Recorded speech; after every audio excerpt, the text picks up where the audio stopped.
Bonjour à chacun, chacune. Que le Seigneur touche nos cœurs en cette journée, qu'il fasse beau, qu'il pleuve. Avez-vous déjà rendu grâce à Dieu sous l'orage? Le psaume 29 nous y invite. Fils de Dieu, rendez à l'Éternel gloire et honneur. Rendez à l'Éternel la gloire due à son nom. Prosternez-vous devant l'Éternel avec des ornements sacrés. Et suivent tous des versets qui nous parlent de la voix. La voix de l'Éternel retentit sur l'eau. Le Dieu de gloire fait gronder le tonnerre. La voix de l'Éternel est puissante, la voix de l'Éternel est majestueuse. La voix de l'Éternel brise les cèdres, il fait bondir le Liban. La voix de l'Éternel fait jaillir les éclairs. Le verset 10 nous parle de Dieu qui trône sur ce trône de gloire lors du déluge.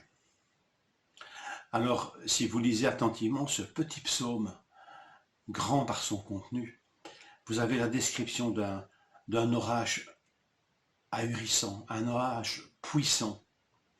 Le tonnerre, rien n'y manque, le tonnerre, les éclairs, les arbres, les cèdres géants qui sont déchirés. Le Liban qui, comme un veau, bondit, comme si vous voyez toute cette végétation qui ploie, qui se redresse, qui reploie, etc. La voix de l'Éternel fait mettre bas les biches, enfin vous voyez des orages, un orage d'une puissance inouïe. Et David loue le Seigneur.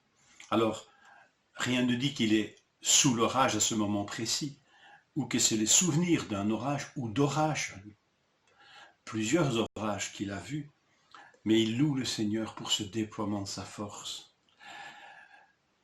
Combien les orages nous font peur, n'est-ce pas? Combien les orages nous ramènent à notre petitesse. Nous avons déjà connu des périodes orageuses, des périodes venteuses. Ça nous ramène à une dimension tellement humble. Et ce n'est pas le seul auteur de la Bible qui nous décrit ainsi la manifestation de Dieu durant les orages. Le livre de Job nous donne aussi quelques lignes extraordinaires.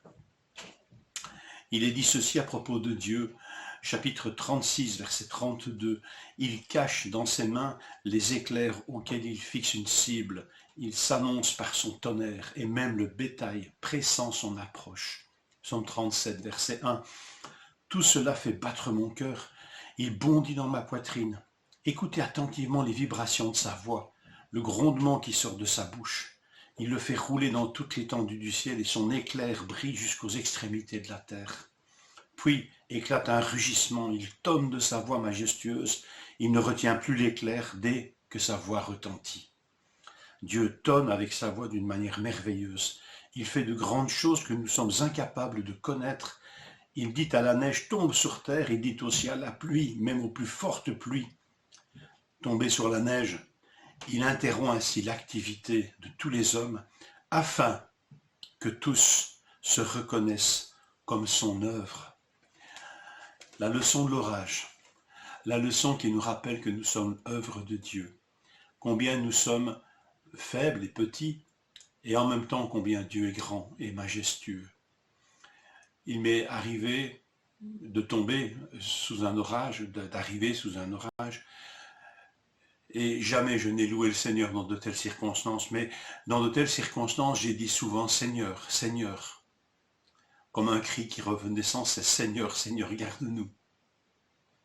Et remarquez combien ce psaume 29 est rempli du nom de l'Éternel, que l'auteur ne se lasse pas de répéter. Si vous prenez le premier verset et les deux derniers versets, il y a déjà 8 mentions du nom de l'Éternel. Ce nom qu'il ne faut pas prendre en vain, et qui ici est utilisé par le psalmiste pour dire la grandeur de Dieu lorsqu'un orage se manifeste.